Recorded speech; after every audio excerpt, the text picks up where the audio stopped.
আমি ক্রিকেটার, আমি academy club cricketer, আমি প্রিমিয়ার লিগ প্লেয়ার।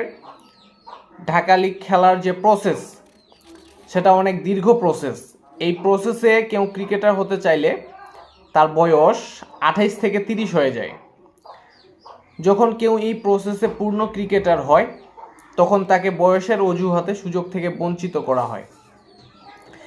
এর বিপরীতে বিকেএসপিতে কি হয়, এখানে একজন প্লেয়ার এইচ লেভেল খেলে, আন্ডার 19 খেলে, তারপরে ডিরেক্ট ভালো খেললে ডিপিএল ঢাকা প্রিমিয়ার লিগ খেলে। যদি এই ক্রিকেটার ডিপিএলে ঢাকা প্রিমিয়ার লিগে ভালো পারফরমেন্স করে তাহলে তাকে বিসিবির এইচপি দল, বাংলাদেশ এ দল কিংবা ন্যাশনাল টিমেও সুযোগ দেওয়া হয়। বিসিবির এই সুবিধা পেয়ে সেই ক্রিকেটার বিপিএল ফ্রাঞ্চাইজিতে দল পায় এবং সে বিপিএলও খেলে। আমাদের ক্লাব ক্রিকেটারদের দাবি আমাদের জন্য বিপিএল খেলা থেকে বঞ্চিত করা না হয়। বিপিএল ফ্রাঞ্চাইজি টি-20 ফরম্যাটে হয়ে থাকে।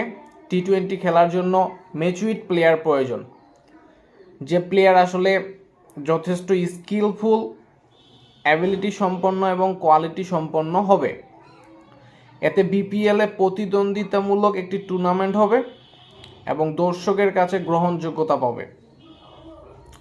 I am MJ, I am 25. I need an opportunity and responsibility. I am wicketkeeper, batsman, also team need. I can do anything. Challenge myself. Thanks. Please subscribe. ধন্যবাদ।